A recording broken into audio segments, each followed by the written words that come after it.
Bien, buenas tardes con todos. Estamos pregrabando el programa, este último programa a cargo de la Universidad Técnica Particular de Loja, de este lunes verde del mes de marzo de 2025. Hemos preparado este último programa en la misma línea de toda la secuencia de la temporada de este mes, y hemos cerrado inevitablemente con un tema que ha convocado a muchas personas a la ciudad de Loja, a personas no solo del Ecuador, sino del mundo. Y nos referimos al primer Congreso Ecuatoriano de Herpetología. Y por ende el programa de hoy lo hemos titulado Anfibios y reptiles del Ecuador, políticas públicas urgentes para su conservación, y vamos a generar reflexiones desde este primer Congreso Ecuatoriano de Herpetología. Entonces, para este programa contamos con la grata presencia de uno de los fundadores y creadores de este programa, Diego Armijos, nuestro colega y compañero de la UTPL, y también en este caso investigador de la universidad, docente e investigador en concreto y estudioso de este grupo de organismos. Diego también ha estado a cargo últimamente de toda la organización de este evento, y por ende la intención también de este programa es contarle a la ciudadanía, a la audiencia de Lunes Verde, las novedades que hemos tenido del Congreso, las cosas que se han generado, primero los quienes han venido. Esto es un evento quizá para la ciudadanía no sea muy cercano, pero es un evento histórico, es un hito en la historia de la investigación y de la herpetología del país, que se haya desarrollado este primer congreso. Entonces, bienvenido, Diego. ¿Cómo te encuentras? Quizá primero cuéntanos eso, ¿cómo estás? ¿Cómo está este post-congreso y cómo te sientes luego de esta primera impresión de haber terminado una jornada intensa la semana pasada? Bienvenido, Diego.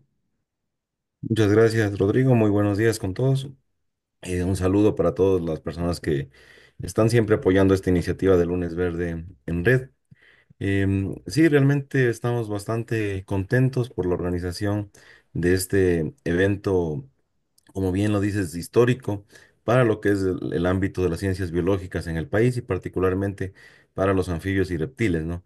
Me gustaría empezar contándoles pues de que esto nace de lo que se llama la Red Ecuatoriana de Herpetología y tal vez vale explicarlo porque muchas personas no conocen qué es la herpetología, ¿no? Esta es una rama precisamente de la biología que se dedica al estudio, investigación, conservación en general de los anfibios y reptiles, ¿no? Entonces, normalmente los herpetólogos somos las personas que estamos tratando de estudiar y conservar pues a estos grupos que en muchos casos han sido hasta mal vistos por la colectividad, ¿no? Pero que realmente presentan beneficios impresionantes para nuestros ecosistemas como parte de esa red, ¿no? Como parte de ese funcionamiento que nos garantiza que sigamos siendo beneficiarios de los servicios ecosistémicos en general. Entonces, dicho esto, pues quisiera explicar pues de que se conforma ya a finales del año 2023 la Red Ecuatoriana de Herpetología. Empezó con poca gente, no empezamos, pocas personas que nos concentramos para esta iniciativa y luego fue sumándose más y más personas. Y una de las primeras eh, o los primeros propósitos de la red fue la necesidad de crear un evento que nos sirva precisamente para saber qué estamos haciendo en el Ecuador en términos de herpetología, conocernos entre toda la comunidad de herpetólogos y promover pues una colaboración entre científicos, profesionales, técnicos, educadores, en general apasionados dedicados a la herpetología del país, ¿no? Esto pues... Quizá ahí, Diego, para no dejar de que a la audiencia que se nos pierda, quizá la palabra herpetología sería bueno desglosarla. La herpetología, ¿qué estudia? A qué sería sinónimo? ¿Es sinónimo a qué otra rama de la ciencia y qué en concreto estudia o qué Ujú. abarca la herpetología? Sí, es como hablar de la ecología de anfibios y de reptiles, ¿no? De todo lo que son sapos, ranas, lagartijas, culebras, tortugas, cocodrilos, caimanes. Es todo lo que agrupan estas dos clases animales que son los anfibios y reptiles, ¿no? Ok, entonces el estudio de su ecología, también su clasificación, creo, Diego, también es un ámbito importante, la clasificación de estos organismos. Quizá para la audiencia contarles, no sé si hay, qué tan actualizada está esa información, existen listas de especies en Ecuador, ¿cómo están esos datos? El Ecuador es conocido como un país altamente diverso. ¿Cómo es la diversidad en estos dos grupos? Un poco más desconocidos, quizá menos que los mamíferos, las aves, que son grupos más cercanos, o como tú decías, incluso eh, reptiles, por ejemplo, a veces los reptiles son vistos de forma, digamos, al menos con miedo, con temor por mucha ciudadanía. Entonces, ¿cómo está la diversidad de estos organismos? Bueno, Ecuador está entre los primeros países pues, a nivel mundial. Sabemos que Ecuador es un país considerado megadiverso y parte de esa megadiversidad que tiene es debido a que por cada grupo tenemos un número impresionante de especies, ¿no? Por ejemplo, de reptiles estamos ya alrededor de las 450 especies. En anfibios estamos ya cercanos a las 700 especies. Ayer conversábamos con alguien para tener una idea, por ejemplo, países como Italia, en Europa, tienen menos de 30 especies posiblemente, y acá tenemos sitios como la ciudad de Loja, los alrededores de Loja, donde podemos encontrar casi 50 especies. Entonces, tenemos una diversidad impresionante como país y especialmente pues en el grupo de anfibios y reptiles con un nivel de endemismo bastante grande. El endemismo quiere decir especies cuya distribución está restringida exclusivamente para el Ecuador, ¿no? Es decir, son especies que las vemos en nuestro país y en ningún otro lugar del mundo, ¿no? Y como digo, en lugares incluso muy pequeños, muchas de las veces ese endemismo está localizado a una montaña, a una cuenca hidrográfica, a una ciudad, a los alrededores de una ciudad, etcétera. Ujú. Es brutal. Entonces, se vuelve a repetir el patrón, así como hay muchas especies propias y únicas de aves o de mamíferos, de plantas también, ¿no? Que es también conocido, ha habido eventos en congresos en Loja como el de orquídeas, ¿no? Entonces se cumple ese mismo patrón, en este caso con este otro grupo de especies, los anfibios y los reptiles. Entonces nos contabas un poco que se organizaron los investigadores, y los investigadores son no solo los profesionales, ¿no? Los investigadores también abarcan al grupo de estudiantes aficionados a la conservación. Quizá la conservación también está contemplada en este grupo. Diego, cuéntanos un poco eso. Sí, sí, definitivamente. O sea, no solo somos parte de la herpetología, las personas que estamos trabajando en universidades e institutos de investigación. Hay una gran cantidad de personas vinculadas a organizaciones no gubernamentales, por ejemplo, pero también en organizaciones gubernamentales. Ya lo mencionabas, los guardaparques son parte esencial, ¿no? Ahí en el Congreso precisamente tuvimos participación de guardaparques y una participación bastante destacada. Por poner un ejemplo, estuvo defendiendo, o no defendiendo, sino presentando todo lo que están haciendo como monitoreo de anfibios en en el refugio de vida silvestre del SARS, uno de los guardaparques precisamente de esta área protegida. ¿No? Y lo hizo bastante bien y nos contó cómo desde su perspectiva están monitoreando, qué problemas están enfrentando en áreas como esta. También tuvimos participaciones, por ejemplo, de la Reserva de Tesoro Escondido en Esmeraldas, que fue bastante destacada, incluso la guardaparque que hizo esta presentación fue premiada, obtuvo una de Mm. las calificaciones destacadas, porque ya les voy a contar más adelante, también se dieron muchos reconocimientos en este congreso, ¿no? Pero Ok, sí, o sea, definitivamente aquí estamos vinculados muchas personas que cumplimos diferentes funciones, incluso personas que hacen fotografías y como lo decías, ¿no? Parte sustancial de esto también son los estudiantes que están formándose para seguir con esta línea de estudio y conservación de anfibios y reptiles. correcto. Y la ciudadanía incluso en general, ¿no? Porque también hay, y se van movilizando, es muy bonito ver en Loja, por ejemplo, toda esa iniciativa que hay con esta aplicación eNaturalist, que invitamos a la ciudadanía a que la descargue. Y es una aplicación en la que no tienes que ser experto, simplemente un entusiasta de la fauna y de la flora, y salir con esta aplicación en el celular y te pueden ayudar bueno, subes mediante fotografías a esta plataforma fotos de flora o fauna y expertos en el mundo, o gente que ya está más metida en el tema, te ayuda a identificarlo. Entonces me parece también espectacular que en estos eventos también se inscriban y participen ciudadanía en general, gente entusiasta y aficionada. Entonces se concreta, Diego, nos decías, la red primero, esta red para la cual, y quizá y siguiendo el hilo para que la ciudadanía, esta red, ¿cómo te puedes inscribir en esta red? ¿Ya está constituida? ¿Tienen estatutos o están en proceso de aprobación? ¿Cómo está esa parte? Sí, bueno, inicialmente éramos 6 personas, ¿no? Que hicimos como cabeza, como te mencionaba, para la creación de esta red, ¿no? Está Yerka Sagredo, Juan Carlos Sánchez, Andrea Narváez, David Salazar Valenzuela, Carolina Reyes Puig y yo, pues, que estábamos trabajando como equipo precisamente de la red, ¿no?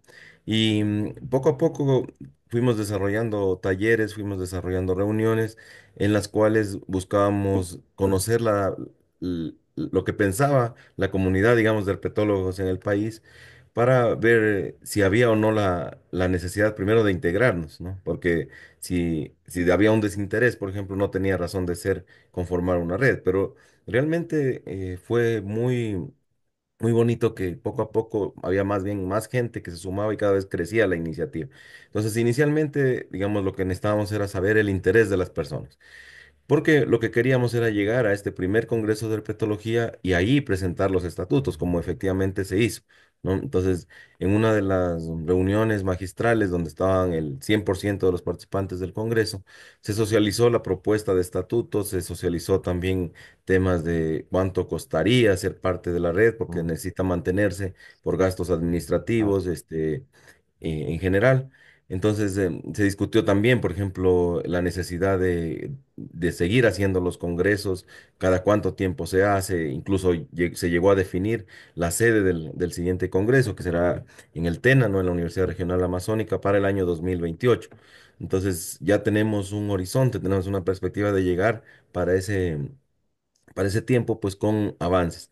Y la socialización, pues de estatutos estuvo bastante bien, se consolidó, las personas estuvieron de acuerdo, se llegó ya pues a fijar incluso lo que te mencionaba, una tasa para poder, una tasa anual, ¿no? En donde esté diferenciado la participación de estudiantes, por ejemplo, o de aficionados, guardaparques que estábamos hablando con de pronto profesores de universidades o investigadores ya más destacados, digamos, ¿no? Entonces, siempre hay que buscar tratar de concentrar la mayor participación, yo creo, en la comunidad que primero nombré, ¿no? Todo lo que son estudiantes, aficionados, en general, como decías, ciudadanos que les guste simplemente claro, los anfibios y reptiles.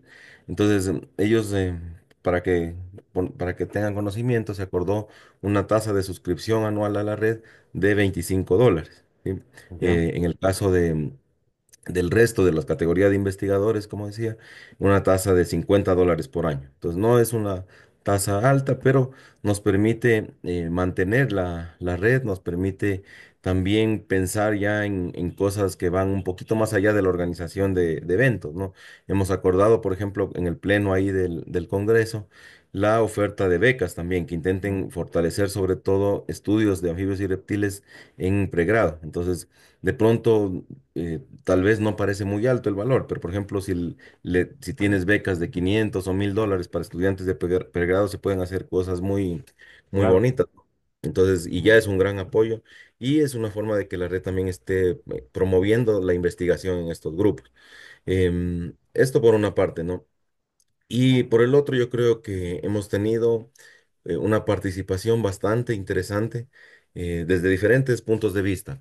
En el Congreso como tal tuvimos 196 personas y un primer dato que fue muy, muy simpático, muy lindo, ¿no? Y fue muy aplaudido por todos los participantes del Congreso es que tuvimos exactamente la participación de 50% de mujeres y 50% hombres, ¿no? Entonces, al menos pudimos identificar que hay una participación equitativa dentro de lo que se está haciendo en la herpetología del Ecuador, ¿no? Entonces Hay equidad de género. sí, fue muy, muy interesante esto. Y y era una de las cosas que quería promoverse, ¿no? En este primer congreso, que se analice cuál es la situación actual de la mujer en la herpetología. De hecho, una de las conferencias magistrales fue precisamente eso, y además dentro del congreso habían varios simposios. Uno de los simposios también se llamó Mujeres en la herpetología, donde hubo varias presentaciones, hubo al final una mesa de diálogo bastante bonita, bastante interesante y productiva, en donde se abordó este tema. Entonces yo diría, una de las primeras cosas buenas que va consolidando las redes es esto. De hecho, el acuerdo a la que llegaron en este simposio fue que dentro de la red se va a crear también una red, digamos, de cooperación entre mujeres herpetólogas, ¿no? En donde puedan apoyarse también entre ellas y puedan desarrollar algunas iniciativas, pues, que promuevan una mayor participación. Qué interesante porque justamente eso, creo que ese tipo de iniciativas explícitas Ujú. va haciendo que la equidad de género sea concreta, ¿no? Se aterrice y que bueno que la red tenga esa organización y esa suborganización que permite la colaboración entre mujeres en especial.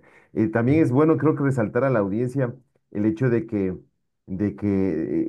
claro, hacerte biólogo es una carrera de pregrado, pero ya desde ese momento del pregrado, inevitablemente hay que irse enrumbando hacia una de las grandes subramas de la biología, porque la biología es muy abarcativa, Diego, y quizá de nuevo, para el público en general, no se logra dimensionar lo complejo que es cada uno de estos grupos, no solo por su diversidad, como tú nos has contado, sino también porque detrás de cada organismo, pues, tanto si nos vamos hacia arriba, pertenecen a ecosistemas, cada uno con su complejidad, y luego hacia adentro de los organismos, dentro de los grupos, pues hay de nuevo su diversidad y su comportamiento y sus requerimientos, sus interacciones con el medio y con el resto de los organismos del ecosistema y la parte abiótica, en fin. Entonces, bueno, es entendible quizá como así como pasa en la medicina, que alguien se dedica a la cardiología o a la gastroenterología, en biología pasa lo mismo. Entonces, tú eres, por ejemplo, alguien que se ha ido fortaleciendo en su estudio de los anfibios, como toda la gente que se ha congregado aquí. Entonces, eso quizá es bueno para que logremos dimensionar lo complejo que puede ser el dedicarse una vida. Hay personas que empezaron desde el pregrado y quizá llegaron al final de sus días con la sensación de que les quedó mucho por aprender y entender a pesar de estar toda una vida estudiando, por ejemplo, a los anfibios o a los reptiles. Entonces, eso tal vez para animar a los jóvenes investigadores, a los estudiantes, que sigue habiendo un mundo por descubrir, Diego. ¿Cómo está? Para irnos metiendo ya quizá en el siguiente bloque, ¿cómo está la situación de los anfibios en términos de amenazas? Son organismos muy sensibles, tanto anfibios como reptiles, pero creo que los anfibios son como siempre saltan a la vista entre los organismos que tienen quizá más sensibilidad, son más susceptibles quizá sobre las diferentes amenazas que les da la actividad humana, el crecimiento, la expansión de ciudades, la contaminación. ¿Cómo está ese tema? ¿Cómo de amenazadas está la herpetofauna ecuatoriana? Bueno, la situación que enfrentan estos grupos animales es bastante preocupante. En el caso de los reptiles, estamos construyendo ahora mismo con una iniciativa que se lidera desde IQUIAM, desde la Universidad Regional Amazónica, la lista roja de los reptiles del Ecuador. Y esto nos va a dar datos actualizados y reales sobre cuál es la situación de conservación. En los listados un poco más viejos, que datan ya de hace 20 años, nos mostraba que estamos ya casi cercanos al 50% de especies amenazadas. En los anfibios es mucho más preocupante. Ahí sí tuvimos hace poco una actualización de lista roja nacional y pudimos ver que el 60% de los anfibios del Ecuador están en peligro de extinción. Entonces, esto es una cifra extremadamente alta. Entonces, cuando les decía antes que somos un país privilegiado porque tenemos un alto número de especies de anfibios y un alto nivel de endemismo, ¿no?, de estas especies únicas, eh, es un poco contradictorio porque al mismo tiempo tenemos, como les menciono, el 60% de especies en peligro de extinción. Entonces, es decir, tenemos mucho, pero totalmente Todo amenazado amenazado y o mucha parte totalmente, amenazada. Ujú. totalmente susceptible a que en poco tiempo todo esto pueda desaparecer. Ujú, ¿Por qué son susceptibles? Es un tema se están quedando sin hábitat, es un tema de que se oye también, bueno, en el mundo de la biología se oye esto de las infecciones de la piel. La gente le debe sonar esto de que los anfibios tienen esa piel como muy húmeda, que da quizá repelús a mucha gente, pero eso también creo que los pone en una situación de particular riesgo. Diego, cuéntanos un poco esa parte. ujú. Sí, bueno, en estos dos casos, tanto en anfibios como reptiles, definitivamente la amenaza más grande es más o menos la misma que para toda la biodiversidad, ¿no? Que es la destrucción de hábitats, la pérdida de ecosistemas. Pero hay otras amenazas, ¿no? Hay la contaminación, por ejemplo, para los anfibios es un tema bastante fuerte, ya que son animales que dependen muchísimo del agua y su Ujú. piel es bastante sensible. Entonces, cualquier elemento que contamine el agua, si ellos están ahí, les provoca la muerte directamente en muchos casos. Por ejemplo, en el Congreso se abordó o se planteó al menos la necesidad de empezar a estudiar ya el efecto de microplásticos en los anfibios y reptiles. Entonces se ve que hay una mortalidad no explicada y que potencialmente está asociada a temas de contaminación como esto. Por el otro lado, tenemos una amenaza fuerte en el Ecuador derivada de la introducción de especies, ¿no? Sobre todo en algunos casos, por ejemplo, trucha, rana toro. Bueno, hay otro tipo de ranas que son un poco más desconocidas que también se están introduciendo, pero peces se introducen un montón en el país y tiene esto también su fuerte impacto. Incluso las especies de vegetales o forestales que están introduciéndose tienen un impacto también en los ecosistemas, ¿no? Y se está alterando el hábitat de las especies de anfibios y reptiles. Y como bien mencionas, bueno, el cambio climático, me estoy olvidando, pero el cambio climático definitivamente es una amenaza grande, no solo para los anfibios y reptiles, no para toda la biodiversidad porque está modificándose muy rápidamente las condiciones de hábitat en donde viven esos animales. Y mencionaba que en algunos casos, pues, como lo citabas, sí están muchas enfermedades causando también extinciones incluso masivas de anfibios y reptiles, ¿no? Algo que es preocupante y que se abordó también en el Congreso es de que muchas de las especies de anfibios que en la actualidad se consideran potencialmente extintas, tienen sus registros históricos exclusivamente en áreas protegidas, ¿no? Entonces, ¿qué quiere decir esto? Que teóricamente no cambió el hábitat. Un área protegida como tal, un parque nacional, digamos, no pueden desarrollarse ahí actividades extractivistas, no puedes deforestar, o sea, no cambia, ¿no? No debería haber contaminación ahí, no cambian las condiciones de los parques nacionales a lo largo del tiempo. Está manteniéndose la vegetación, sin embargo, están desapareciendo ahí las especies. Entonces, qué es lo que está pasando, ¿no? Y esto fue uno de Ah, los temas que se planteó ahí. Y aparecen pues temas como las enfermedades, temas como lo mencionaba, en muchos parques, sobre todo de las zonas altoandinas, las lagunas se las ha llenado de trucha, por ejemplo, causando muchas enfermedades también para los animales que utilizan esos recursos hídricos. La introducción de perros ferales, por ejemplo, es un tema que no se lo topa, ¿no? Y hay un equipo, por ejemplo, de la Universidad Católica en Cuenca, que están abordando algunas enfermedades en la piel de los anfibios y reptiles y empiezan a encontrar, bueno, en la piel y en estómagos, ¿no? De anfibios y reptiles y empiezan a encontrar parásitos de perros, por ejemplo, en estos elementos de la fauna silvestre. Entonces, quiere decir que hay muchas cosas que tal vez ni siquiera nos estamos imaginando que suceden en sitios donde podríamos decir ahí todo está intacto y el bosque sigue íntegro y no ha pasado nada. Sin embargo, claro. ya hemos perdido elementos clave de la biodiversidad. Claro, y creo que eso ya nos va empujando al tema quizá compartido, ¿no? Lo que ustedes en el evento han reflexionado, veo que varias cosas, sí, este tema de qué nos falta por hacer en el ámbito de las políticas públicas.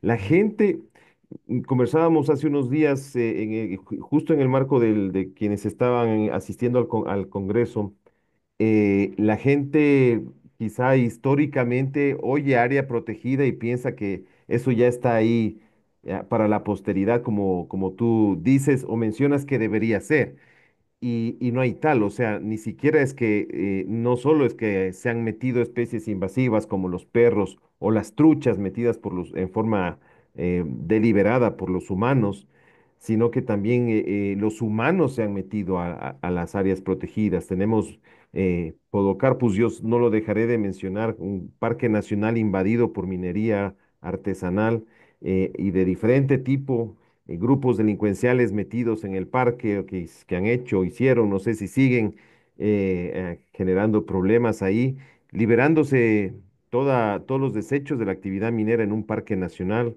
No sé si 2.000, 3.000 personas, nadie lo sabe, obviamente no hay un censo, pero me imagino, Diego, que algo tan complejo y tan desorganizado como la minería artesanal metida e ilegal metida en un parque nacional debe ser de mucho impacto para los anfibios y reptiles asociados a las fuentes de agua, Diego. Sí, o sea, definitivamente ahí una de las sustancias utilizadas generalmente, o de las sustancias utilizadas pues en la minería ilegal son el cianuro y el mercurio. Entonces, ellos no es que tengan un efecto negativo sobre sobre los anfibios, porque lo matan todo. O sea, Claro. si tienes una contaminación de una quebrada, de un río con mercurio, eh, esto causa la muerte inmediatamente de animales como los anfibios. Entonces, Ah, eh, sí, tiene un impacto definitivamente fuerte, pero además también estás alterando, digamos, estás ya deforestando. Cuando hay un asentamiento ilegal como el que se reportó, por ejemplo, Ecociencia en el informe del Parque Nacional Podocarpus, y te habla ya de asentamientos dentro del parque de miles de personas, ya no es una persona platoneando en una quebrada, ¿no? Ya estás hablando ah. de gente que está comiendo, que está también eliminando desechos, que está demandando recursos para leña, etcétera. ¿No? Entonces ya hay un uso intensivo, podríamos decir, en el corazón del parque. Entonces, evidentemente, eso sí va a tener un efecto eh, que va más allá no solo de de la contaminación, ¿no? Me parece también brutal que, claro, a un anfibio si está nadando o poniendo sus huevos en una quebradita que sale de estas partes altas donde está la minería, como bien dices, quizá muere inmediatamente. Ujú. El asunto es que más abajo, a lo mejor si un tapir o un oso o un humano consumen esa quebrada quizá con algo de esos químicos diluidos, no va a morir tal vez por su corporalidad, pero se va a empezar a enfermar, Diego. O sea, el problema empieza como que a acumularse esa contaminación. Y claro, como no tienes idea de quién está aguas arriba haciendo qué, pues es también a ciegas, ¿no? El impacto de todo esto ni siquiera lo podemos dimensionar a la fecha y deberíamos quizá ir hablando de política pública. Quizá la más obvia es cumplir la Constitución, Diego, que Ujú. las áreas protegidas estén protegidas, que no estén invadidas por minería. ¿Qué otras cosas se te ocurren en el ámbito quizá más cercano al mundo de los anfibios y de los reptiles? ¿Tenemos quizá algún instrumento más allá de la política ambiental del Estado que hable de anfibios y reptiles, Diego? Sí, o sea, yo quisiera mencionar, como bien lo dices, nuestra constitución es un referente a nivel global en temas de derechos de la biodiversidad, ¿no? Nuestra fauna silvestre tiene derechos, ya hay casos que se los abordó también en el Congreso, como lo que sucedió en la zona de Intac, ¿no? Al noroccidente de Pichincha, en donde gracias a los reportes y a la presencia de dos especies de anfibios muy amenazados a través de un tema constitucional, ¿no? En la Corte Constitucional se declaró la nulidad de una concesión. Entonces, y se eligió proteger a la biodiversidad. Claro, fue un caso simbólico, un caso muy importante, pero hay muchos casos más que están sucediendo y que no se los está tratando de la misma manera.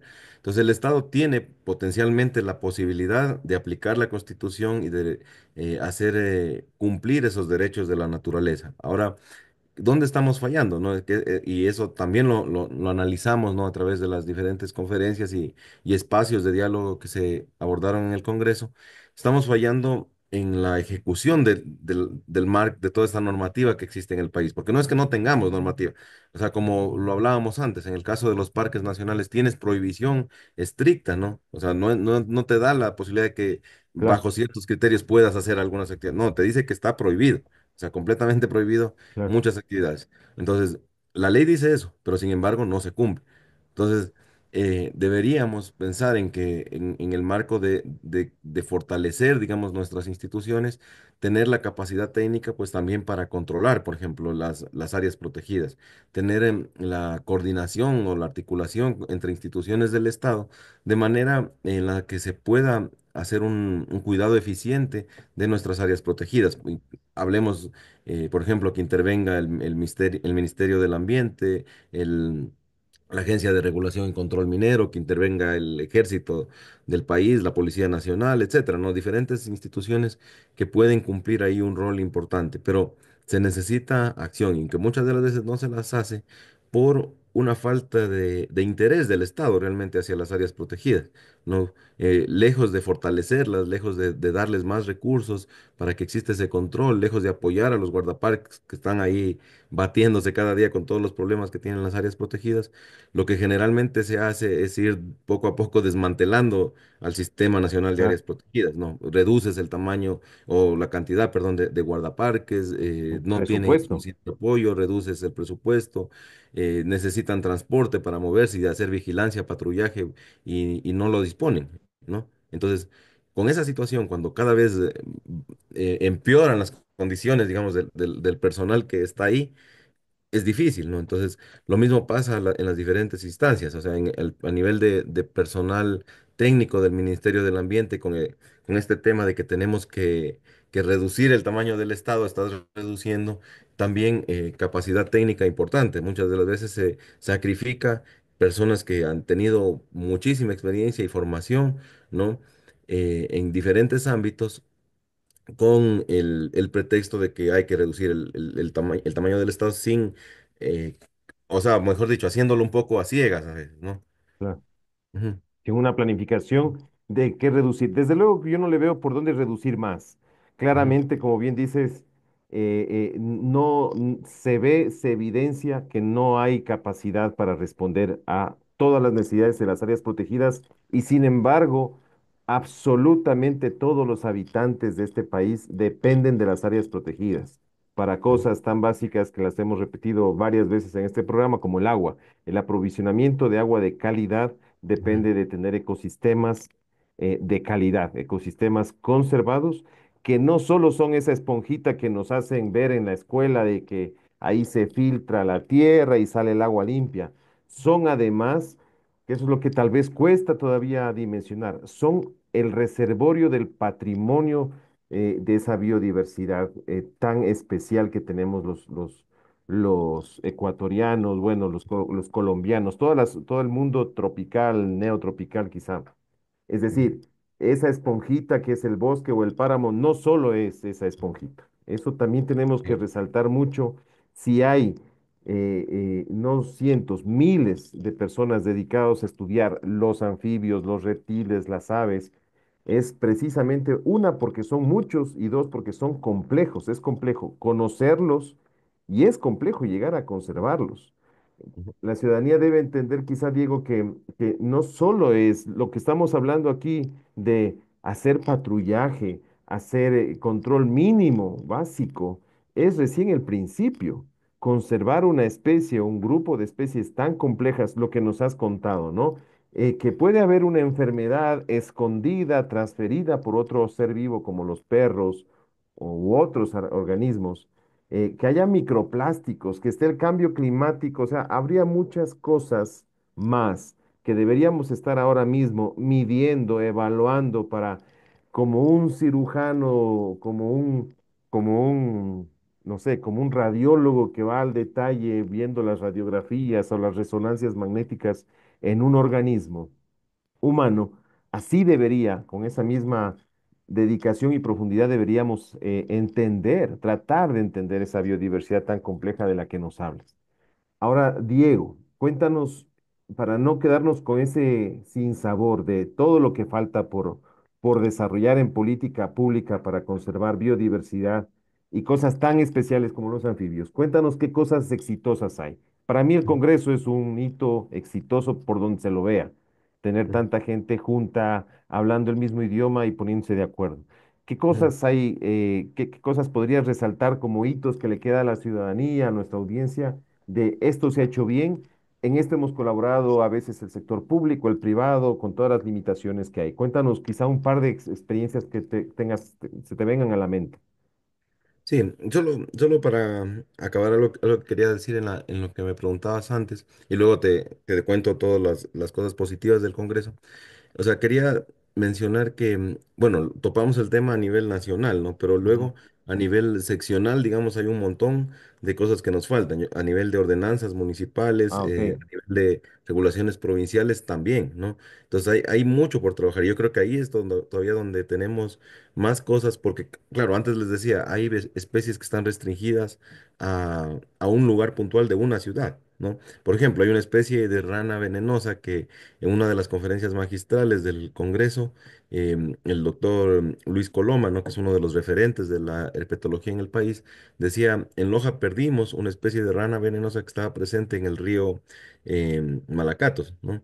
Y claro, seguramente esta especie, bueno, conozco un poco de especies similares a esta, viven siempre en esa orilla que está llena de arena, con vegetación, pero cuando lo embaulamos al río, no tenía dónde vivir esta especie, entonces perdemos también ese tipo de biodiversidad. Entonces, ¿qué quiero decir con esto? Es de que también hay una responsabilidad grande a nivel municipal, a nivel, bueno, provincial, municipal y también a nivel parroquial en muchos casos. Entonces, Claro. también hay mucho por hacer en esas escalas. Entonces, la responsabilidad no solo es a nivel del Estado, no Ujú. tenemos en todos los niveles de decisión y en todos los niveles de gobierno que tomar acciones y acciones inmediatas porque estamos hablando de una pérdida de biodiversidad bastante acelerada, especialmente en grupos como los anfibios. Yendo al otro tema que me planteabas respecto a lo positivo, ¿no? Ya habíamos mencionado que algo positivo es primero, yo creo, esa participación equitativa entre hombres y mujeres. Luego, yo diría que a nivel nacional, algo que rescatamos y tratamos de hacer un mapa en el Congreso y mapear cuál era la participación a nivel país, ¿no? Y creo que eran cuatro provincias que no tenían participación en el Congreso, ¿no? Ah, la gran mayoría Había estaban presentes. Qué bueno. entonces, creo que si no me equivoco, faltaba Chimborazo, faltaba Cañar, Ujú. Sucumbíos y creo que Santo Domingo de los Colorados. Ajá. Puedo estar equivocado, pero eran estas. De todas las otras 20 provincias del Ecuador, teníamos participantes, ¿no? Y con verdaderas comitivas, ¿no? Que llegaron y nos contaron acerca de estas experiencias y de todo el trabajo que se está haciendo como país. Entonces, primero, creo que hay que destacar esa participación a nivel nacional y por otro lado la participación también de investigadores y profesionales del extranjero. No llamó tanto la atención el Congreso Ecuatoriano de Herpetología, precisamente porque, como lo decía, es un hecho histórico que empezó a escribir ya cuando empezamos con la organización de este evento, gente de Brasil, de Colombia, de Alemania, de Australia, de Rumanía, de Hungría, de Estados Unidos, de Canadá, que dijeron queremos participar. O en algunos casos, profesores muy reconocidos de universidades de estos países dijeron, nos interesa enviar un estudiante becado para que Ujú. participe, por ejemplo, de este congreso. Entonces, desde ese ámbito participativo, pues destaco esos tres puntos, ¿no? La participación de mujeres, la participación o la cobertura a nivel nacional, pero también ese alcance internacional que tuvo el Congreso. Por otro lado, el Congreso se presentaba como una temática muy específica, ¿no? De hecho, cuando a veces las personas preguntaban, decían, pero qué específico irse a un Congreso de anfibios y reptiles, ¿no? Vale mencionarlo para que, como tú bien dijiste antes, la gente sepa que el nivel al que se llega de estudio no se queda ahí, ¿no? El Congreso tuvo 10 áreas temáticas, de hecho. Por Claro. ejemplo, una primera área temática era estudiar la diversidad, ecología y biogeografía. En otras palabras, todo lo que es qué hacen las especies, qué comen, cómo se mueven, cuánto hay, cómo se distribuyen, ¿no? En dónde están presentes. Una segunda área temática tenía que ver con la genética y biología molecular de anfibios y reptiles, ¿no? Porque se estudia mucho a estos grupos también a ese nivel, ¿no? A nivel de genes. Por otro lado, en una tercera línea abordaba temas relacionados a biología de la conservación, en donde precisamente una de las perspectivas era analizar cómo estamos en cuanto a políticas públicas. Tenemos un plan de acción, por ejemplo, nacional de anfibios, que está ya 5 años a la espera de ser aprobado por parte de la Autoridad Ambiental Nacional y no se lo aprueba, ¿no? Entonces es difícil, si bien es cierto, muchas personas hemos estado trabajando por ese plan por detrás, pero es triste que no esté formalmente aprobado y Claro, legalizado como país. Una cuarta línea de trabajo era la taxonomía sistemática, que abordaba todo lo que se refiere a la clasificación de organismos, ¿no? Asignarles un nombre científico, cómo están emparentados los diferentes animales. Una quinta línea, lo que es fisiología y comportamiento, ya a nivel de cómo funcionan los organismos. Una sexta línea que tenía que ver con educación y divulgación científica, donde hubo un simposio también bastante bonito, ¿no? Con sí, experiencias ya en diferentes provincias de cómo se están haciendo programas de educación ambiental, cómo se están evaluando, por ejemplo, percepciones y qué se está haciendo para mejorar esa imagen que tiene la población de los anfibios y reptiles. Un séptimo tema tenía que ver con evolución. También el siguiente tema fue de toxicología y toxinología, que abordaban sobre todo temas de venenos y toxinas, ¿no? Y cómo sí, estos potencialmente pueden ser utilizados para beneficio también del ser humano, cómo pueden ser aprovechados, por ejemplo, en industria farmacéutica, porque claro, si bien es cierto, conocemos que las serpientes tienen veneno, las ranas, todas las ranas en su piel tienen una cantidad de secreciones que pueden ser potencialmente utilizadas y ya han sido en algunos casos utilizadas para la medicina, ¿no? El tema 9 era enfermedades y salud, en el cual se abordó todos estos aspectos que están afectando a las ranas, a las serpientes, y fue interesante también que hubo bastantes temas de salud, por ejemplo, de Galápagos, enfocados en evaluar el estado de tortugas, ¿no?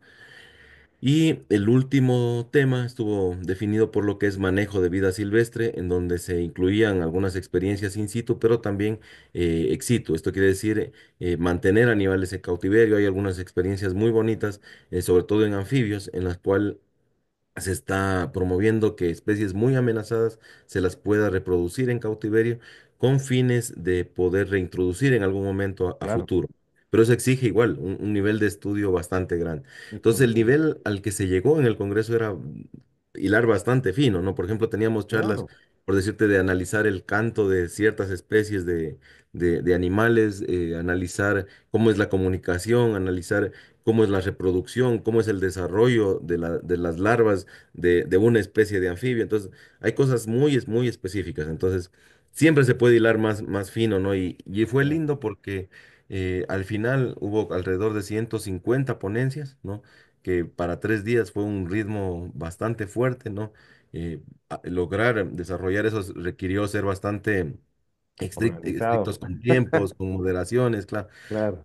Pero se logró, ¿no? Se logró y creo que eso fue importante, ¿no? Además de esto, hubo 24 pósters científicos que se expusieron igual de diferentes niveles, digamos, de estudio, desde investigadores, llamémoslos junior, hasta investigadores ya senior, mucho más avanzados.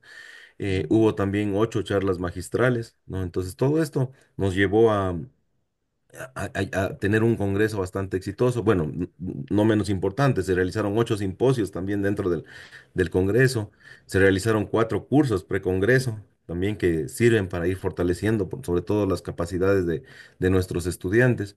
Entonces, hay muchas cosas, ¿no? que contar positivas del Congreso. Hubo stands de venta y pudimos conocer cómo hay mucha gente que en el país ya está haciendo artesanías de anfibios y reptiles, están haciendo ilustración científica, por ejemplo, para promover la educación también ambiental, están haciendo, no sé, tantas cosas, ¿no? Que proyectos de conservación, pues, de ciencia ciudadana.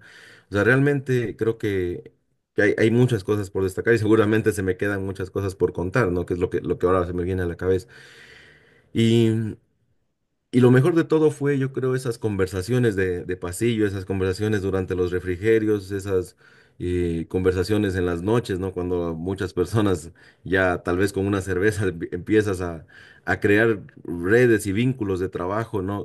Eso es algo que creo que es tal vez lo más importante, ¿no? Porque empiezas a crear esas redes de Claro. colaboración, que es lo que se necesita para que esto exista, ¿no? Y esa es la razón de ser de la red precisamente Claro. ecuatoriana de herpetología, porque lo que es, por definición, una red es eso, ¿no? Un conjunto de elementos que están interactuando entre sí y funcionando para un objetivo en común, ¿no? Entonces, eso yo creo que es lo más interesante de este congreso, la cantidad de vínculos que se hicieron, de ver personas conociéndose, porque eso te permite, ¿no? Un evento de esta naturaleza, de decir, a ver, yo estaba trabajando con un tema similar al que vi una presentación, lo voy a invitar a colaborar conmigo.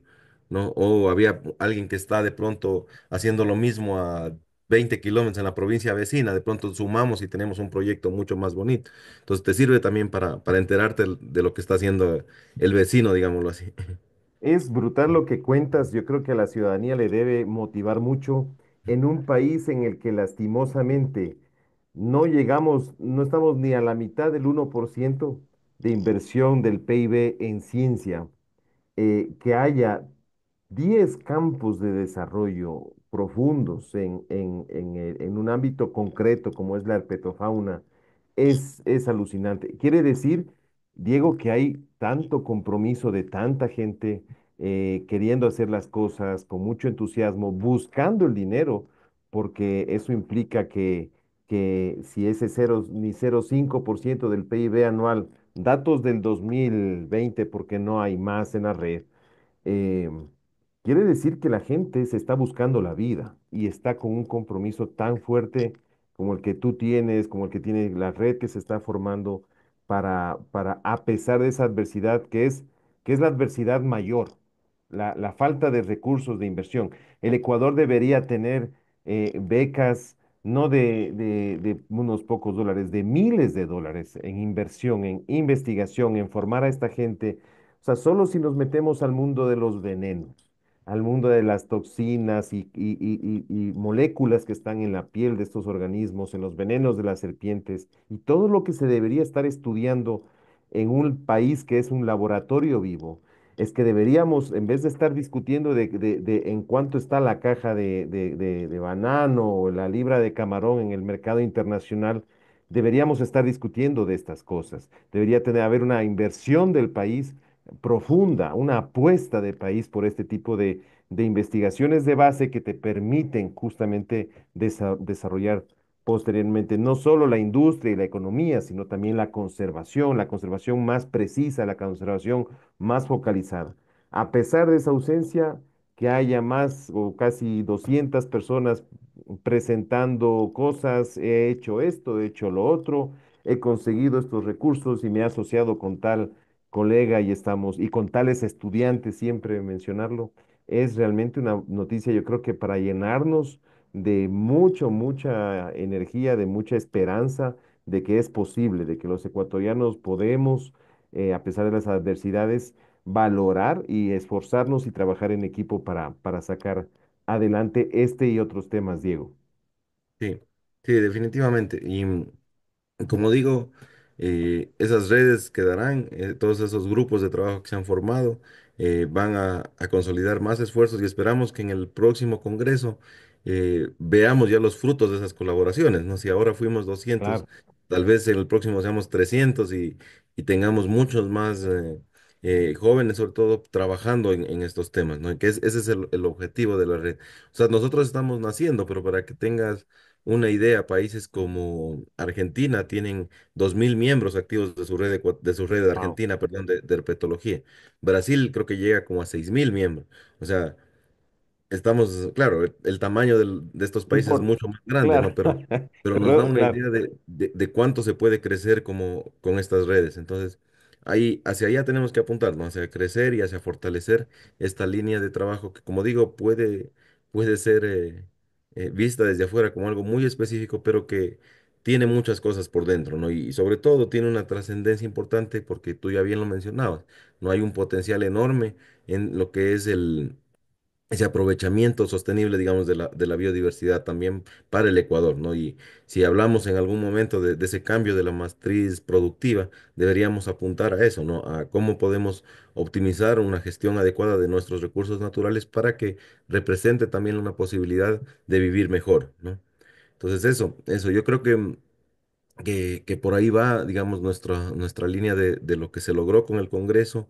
Al final de este evento se pudo también hacer y me gustaría mencionarlo, un justo reconocimiento a Mm, 5 personajes ilustres, digamos, de la herpetología en el país, ¿no? Estos fueron la doctora Eugenia del Pino, ¿no? Que fue durante muchos años profesora de la Pontificia Universidad Católica del Ecuador, la profesora también Anita Almendaris, que fue responsable de la colección de anfibios y reptiles en la Escuela Politécnica Nacional, una de las colecciones más importantes del país y además formadora de muchas herpetólogas en claro, el país, ¿no? También hubo un reconocimiento a un profesor norteamericano que actualmente vive en Colombia, se llama John Lynch, y que fue, digamos, quien empezó todo el alboroto de estudiar anfibios en el Ecuador y particularmente en el sur del país y norte del Perú también. También se reconoció al doctor Luis Coloma, ¿no? Por toda su trayectoria que ha tenido en cuanto a al estudio y conservación pues, de anfibios en el país. Y finalmente, pues también al doctor Antonio Freire, que en su momento era una de las personas que en el Instituto Izquieta Pérez, lo decíamos ayer, salvó muchísimas vidas con la producción de sueros antiofídicos, ¿no? claro. Entonces, entonces son, como te digo, personas que desde diferentes aristas también han aportado muchísimo a la herpetología del Ecuador y fue muy lindo pues terminar el evento y la clausura con este reconocimiento a estos personajes de la herpetología del Ecuador, ¿no? También ahí se reconoció pues la mejor ponencia, se Mm, reconoció, bueno, a nivel mejor ponencia de posgrado, mejor ponencia de claro, pregrado, mejor ponencia en excelente. la categoría de guardaparques, por ejemplo, que Qué también fue algo bonito. muy bonito. Se reconoció también el mejor póster científico. Entonces, hubo muchas cosas, ¿no? Reconocimientos incluso ya a post en redes sociales, un poco para motivarles también a la gente a difundir estos temas. Pero sí, acabamos pues bastante bien el evento y creo que todas las personas se fueron contentas, todas las personas regresaron a sus instituciones motivadas por el hecho de saber de que no somos pocos, sino de que ya va formándose un grupo grande que compartimos esa pasión para conservar pues los anfibios y reptiles de Ecuador. Qué espectacular, qué gran evento, qué gran concurrencia, qué cantidad de hitos dentro de este gran hito, ¿no? De alcances que se han como concretado. Definitivamente los humanos necesitamos estos espacios para aterrizar las ideas, ¿no? Y para organizarnos. Ojalá realmente se concrete el siguiente evento, ojalá tengamos más cosas intermedias, ¿no es cierto? Pequeños simposios, pequeños webinars que ya están tan de moda, que vayan fortaleciendo cada vez más, Diego, esta colaboración, que no es de ahora, que ahora simplemente se materializa en un gran evento, pero que esperamos que siga dando frutos a pesar de la adversidad. Quisiera pedirte un último mensaje enfocado a los estudiantes, a esos chicos, incluso a los que están queriendo estudiar biología, pero que quizá no lo ven tan claro ese horizonte en este convulsionado mundo y en este convulsionado país, ¿no? Pero cada vez que tenemos programas como este programa de hoy, Diego, me convenzo de que el Ecuador es un país donde hay que estudiar la biología, donde más, ¿no? Cuanto más, donde hay que invertir en esto mucho más. Quizás ese mensaje está bien para la audiencia, pero yo creo que principalmente para estos jóvenes potenciales herpetólogos, biólogos y demás, Diego. Sí, sí, definitivamente este es un llamado de atención y respecto a que no solo que necesitamos, sino que nos urge esa formación de especialistas en el ámbito de las ciencias biológicas para poder afrontar toda esa demanda de conocimiento que existe, ¿no? Toda esa necesidad de levantar información y de encontrar además esas estrategias que nos sirvan para proteger a nuestros recursos naturales, ¿no? Entonces, que como bien lo dices, ¿no? Creo que queda también como una invitación de jóvenes, por ejemplo, de colegio que están todavía indecisos para que analicen la posibilidad, pues, de, si es que les gusta y les apasiona realmente la biodiversidad, la naturaleza en general, pues, analicen la posibilidad de dedicarse a a primero las ciencias biológicas y luego, pues, a ramas ya más específicas, como es en este caso el estudio de anfibios y reptiles. Ujú.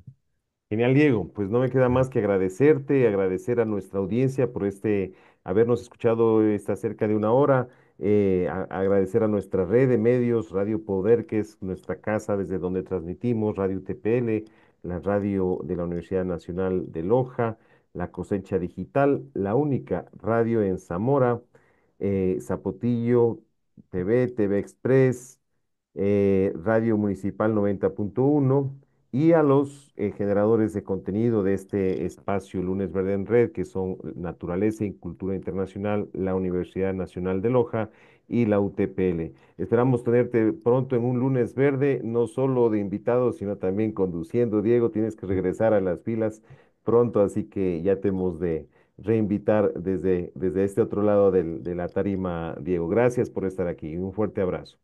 Muchas gracias, Rodrigo. Sí, de pronto la próxima ronda de Lunes Verde en Red, cuando nos toque a la universidad, podríamos hacer un tema invitándoles a algunos de los especialistas, por ejemplo, que participaron en el Congreso, para Ujú. abordar un poco esta temática y no dejarlo tampoco suelto, ¿no? Porque hay mucho más que contar Claro, ahí. que contar. Entonces, muchas Con- gracias y gracias también a toda la audiencia de la iniciativa Lunes Verde en Red. Listo, con este programa cerramos el espacio de UTPL del mes de marzo.